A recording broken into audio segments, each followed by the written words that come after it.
নমস্কার। ভোটের হওয়া অনুষ্ঠানে আমরা এই মুহূর্তে পেয়ে গেছি তৃণমূল কংগ্রেসের রাজ্য কমিটির সম্পাদক ভি শিবদাসন দাসকে।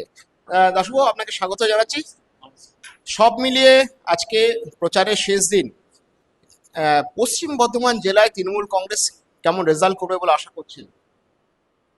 আমরা 6-3 ছিল, 6 তৃণমূল 3 বিজেপি। যে বিজেপির হাতে 3টা আছে ও বি তৃণমূল কংগ্রেস জিতবে, ভারী বহুমতে জিতবে। আমরা চেষ্টা করছি 9 এর মধ্যে 9 ধরে রাখার জন্য। নতুন বছরে সাফল্যের চাবিকাঠি চান? সেরা জ্যোতিষের শিরোপা ইন্ডিয়ান আইকন অ্যাওয়ার্ড 2024 আর গোল্ড মেডেল প্রাপ্ত অ্যাস্ট্রোলজার আর বাস্তু কনসালটেন্ট চিন্ময় শাস্ত্রীর কাছে আজই যান। যে আসনগুলো তৃণমূল কংগ্রেসের হাতে ছিল না, যেসব বিধানসভাগুলো, সেগুলোতে তো এবারে বিশেষভাবে নজর দেওয়া হয়েছিল। তো কিরকম ফলাফল সেখান থেকে আশা করা? देखो ना, कुल्टी जे विधानसभा और जे आसनसोल और जे दुर्गापुर पश्चिम आছেন, दुर्गापुर पश्चिम जे सीट, ये सभी सीट हमारा तृणमूल कांग्रेस जीत। আর वहाँ का মানুষ তৃণমূল কংগ্রেসের সঙ্গে আছে। এরা 5 বছর বিজেপিকে দেখেছে, বিজেপি કોઈ উন্নয়ন করতে পারে নেই। আর বিজেপি মমতাদির বিরুদ্ধে, তৃণমূলের বিরুদ্ধে, আমার নেতা অভিষেক ব্যানার্জির বিরুদ্ধে যে অপপ্রচার ছেড়ে এই কাউন্সিলেন্সি যে যে জায়গা থেকে বিজেপি প্রার্থীরা জিতে গিয়েছিল, এমএলএ হয়েছিল, ও কাউন্সিলেন্সি জন্য কিছু করতে পারি নাই। যে ছেড়ে মানুষের পাশে দাঁড়াতে পারেনি, মানুষের সুখ দুঃখে সাথ দিতে পারেনি, তো মানুষ যাকে কেন সাথ দেবে?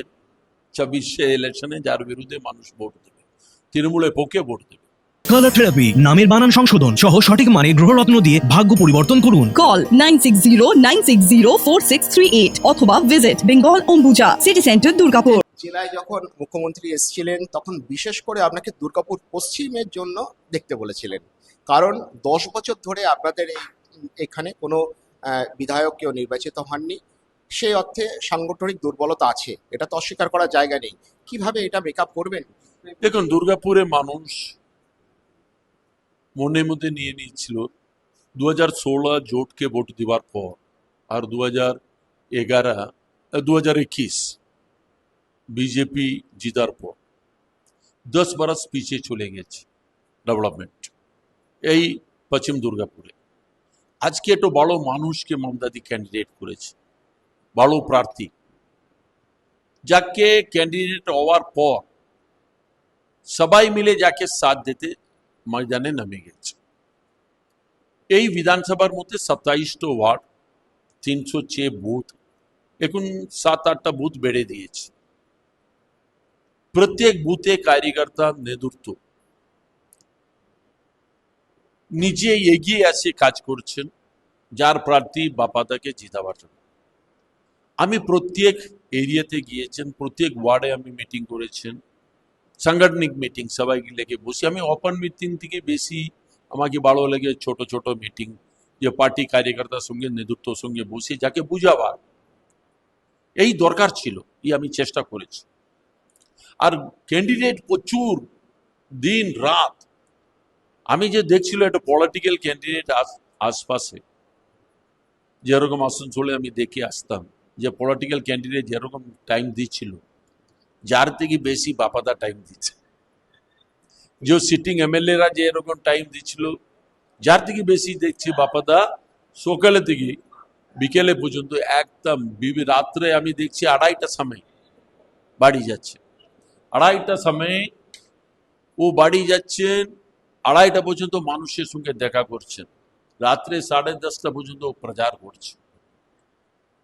আর ওই প্রচারে মানুষ যাকে সাথ দিচ্ছে আর ও মনে কথা বলছেন, যাকে মানুষ নিয়ে নিচ্ছে। আর 5 বছর यहाँ बीजेपी কেও দেখেছে, আর 5 বছর জোটে প্রার্থীকেও দেখেছে। তো মানুষ চাইছে বিকাশ, যে কোঅপারেশনের পক্ষে যত ডেভেলপমেন্ট হয়েছেন, যার থেকে বেশি ও ডেভেলপমেন্ট এডিডিএ পক্ষে থেকে করতে পারে, কিছু করেছেন। কোঅপারেশন প্রচুর কাজ করেছেন, কোঅপারেশন আর কোঅপারেশন যত কাজ করেছেন, তো এডিডিএ পক্ষ থেকে ও কিছু কাজ করতে পারেছে।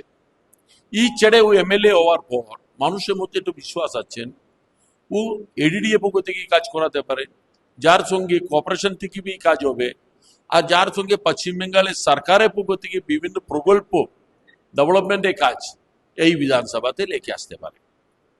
আর এই সবের জন্য চেষ্টা করছেন।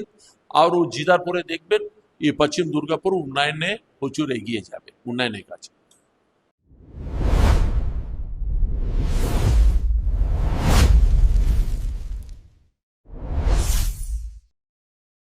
কি এমন হলো যে জোটের প্রার্থীর কথা আপনারা বলছেন সে তো আপনাদের দলেই ফিরে গেছিল জোট ছেড়ে, তারপরে সে বিজেপিতে যোগদান করলো। বিশ্বনাথ পারিয়ালের দল ছাড়ার কারণ কি মনে করেন আপনি? আমি জানি না, মগর ও যে কথা ওই দিন বলছিল, যেদিন জয়েন্ট হয়েছে, আমি গুরুত্ব পাই নেই, 21 থেকে আমাকে কই ডাকি নেই, আমি 2-4টো সরকারি প্রোগ্রাম ছেড়ে কই প্রোগ্রাম অ্যাটেন্ড করিনি, শুনে আমাকে ভালো লাগেনি। আরে কই ডাকার জন্য তোমার কোয়ালিটি দরকার আছে। আমি এখন রাগে বসে থাকবে, আমাকে কই ডাকে নেই, তো আমার ক্যারিয়ার শেষ হয়ে যাবে। আমাকে ও জায়গাতে আসতে হবে, আমাকে সবাইকে ডাকতে হবে। আমি রাজনীতি করছি, আমি ইগো লেগে বুঝবে তো চলে না, আমাকে মন থেকে এগিয়ে আসতে হবে।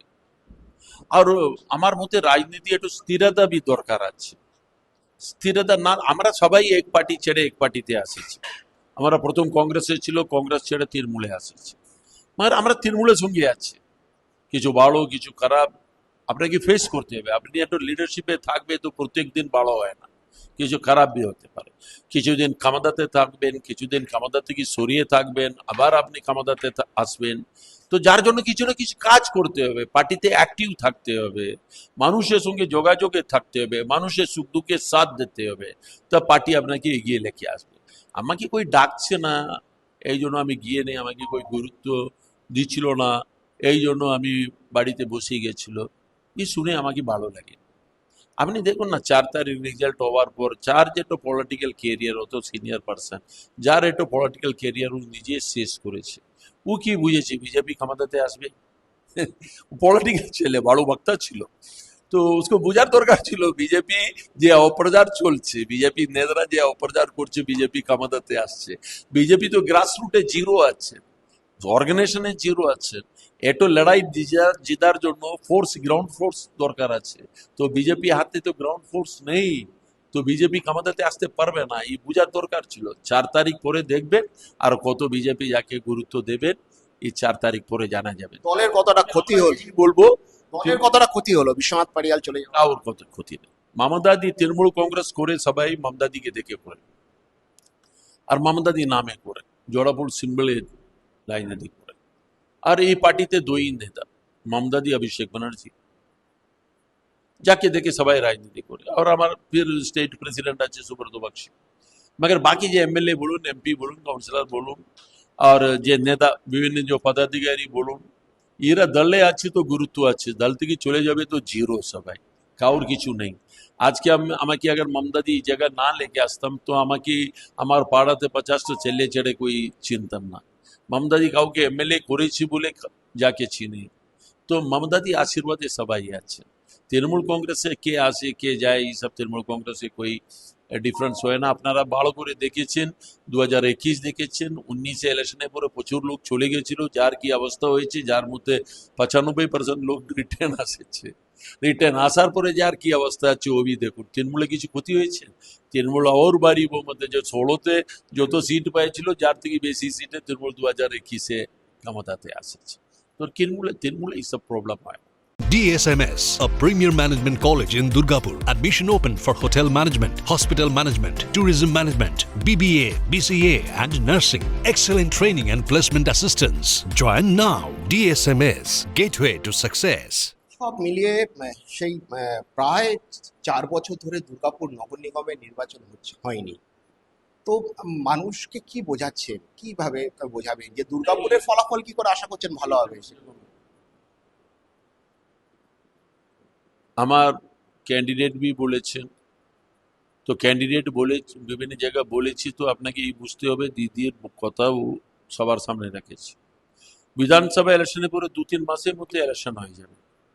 কিছু জায়গা ছিল পশ্চিম বাংলায় এখন পর্যন্ত ইলেকশন হয়নি, যার মধ্যে একটা জায়গা যে ইলেকশন হয়নি বলে যে কর্পোরেশনে, যার মধ্যে যে যেরকম হাওড়াতে আছে, যেরকম একটা দুর্গাপুরে আছে। আর যে ইলেকশন হয়নি তো একটা অ্যাডমিনিস্ট্রেটিভ বডি চলছে, বডি কাজ করছেন, মানে কি কারণে কিছু না কিছু সমস্যা ছিল এই জন্য হতে পারেনি। আপনি দেখবেন 3-4 মাসে পরে ইলেকশন হবে, ওই ইলেকশনে দেখবেন তৃণমূল কংগ্রেস ভারী বহুমতে জিতে আসবে দুর্গাপুরে। দলের তরফ থেকে শ্রমিক সংগঠনকে চাঙ্গা করার জন্য কোর কমিটি গঠন করা হয়েছিল। সে কোর কমিটি নিয়েও কিন্তু ক্ষোভ তৈরি হয়েছে তৃণমূলের যারা স্থানীয় নেতৃত্ব আছেন, এই কোর কমিটিতে যারা আছেন তাদের বিরুদ্ধে। কিভাবে মোকাবিলা করবেন? এই ম্যাটারে এখন আমি বলতে পারবো না। কেন আমি বলতে পারবো না? আমি মুখ্যমন্ত্রীও বলে গেছেন যে হ্যাঁ, আমি এই জন্য বলতে পারছি না। আমি এখন নেত্রী যেখানে ইলেকশন দায়িত্বতে আসছেন। আমি 23 তারিখ পরে ফির বাকি ক্যালকাটা যেতে হবে, ক্যালকাটা প্রচারের জন্য। আর ট্রেড ইউনিয়ন लेके মমতাদি যে বলার আছে মমতাদি বলেছে।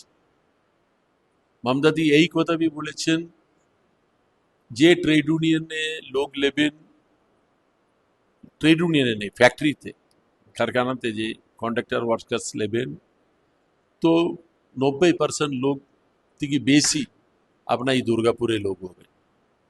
দুর্গাপুরে বাইরে থেকে লোক ঢুকাবে না, এই তো দিদি বলেছেন। আর দিদি বলেছেন তো আপনি দেখবেন দিদি কামাদাতে আসবেন 5 তারিখেও 6 তারিখেও 7 তারিখ শপথ গ্রহণ হবেন। শপথ গ্রহণে পরে প্রথম যে ক্যাবিনেটে পরে আপনি দেখবেন দুর্গাপুরে অ্যাকশন স্টার্ট হয়ে যাবে। দুর্গাপুরে ট্রেড ইউনিয়ন একটু লাইনে আসবেন। এখন যে যে আছে সবাই কাজ করছে, কাউকে আমি নিচে দেখাতে চাই না, সব যে যে দায়িত্বতে আছেন কাজ করছেন। যাকে দিদি একটু সিস্টেম করে দেবে এই আমার বিশ্বাস আছে। আগের মমতাদি বলেছি তো মমতাদি কিছু করে দেখাবে। এসআইআর পশ্চিম বর্ধমান জেলাতে কতটা এফেক্ট ফেলবে ভোটে? কি এসআইআর এ তৃণমূল কংগ্রেস জিতছেন। এই এসআইআর এ স্বপ্ন দেখে বিজেপি বসে আছেন, যার সঙ্গে কেন্দ্রীয় যে সরকারে যে মদত পাচ্ছেন, যেরকম ইলেকশন কমিশন, কেন্দ্রীয় সেনা আর যে হোম মিনিস্ট্রি থেকে শুরু করে প্রাইম মিনিস্টার, সবাই তো পশ্চিম বেঙ্গলে নজর রেখেছেন। যত ভারতবর্ষে যত বিজেপি শাসিত যে স্টেট আছেন যার মুখ্যমন্ত্রীরা, মন্ত্রীরা, বিজেপি অখিল ইন্ডিয়া নেতারা সবাই তো পশ্চিম বেঙ্গলে পড়ে আছেন। এক এক বিধানসভা ধরে পদযাত্রা মিটিং মিছিল করছে। এসআইআর যার জন্য বাস হবে, এসআইআর কে তৃণমূল কংগ্রেসকে ডাউন করার জন্য এসআইআর করেছে, তৃণমূল কংগ্রেসকে কামাদাকে দখল করার জন্য বিজেপি এসআইআর করেছেন। ये एसआईआर बीजेपी জন্য লস হবে আর তৃণমূল কংগ্রেস ভারী বহুমতে জিতে আসবেন। আর যে 77 সিট বিজেপি 2021 পাইছিল ও 77 থেকে বিজেপি 40 সিটে পৌঁছে যাবেন। আপনারা দেখুন। ধন্যবাদ, ধন্যবাদ আমার সাথে কথা বলার জন্য। যেটা বর্ষিয়ান তৃণমূল কংগ্রেস নেতা বি শিবদাসন দাশু আমাদের জানাচ্ছেন, যেটা উনি সাক্ষাৎকার বললেন যে পশ্চিম বর্ধমান জেলায় কিন্তু তৃণমূল কংগ্রেসের ভালো ফল হবে এবং বিজেপির যে রেজাল্ট ছিল সেই রেজাল্ট কিন্তু সেই অর্থে কোনো কিছুই দাগ কাটতে পারবে না। তো যা হতে চলেছে তা তো সময় বলে দেবে। দুর্গাপুর থেকে কৌশিক বড়ুয়ার report, the e paper digital.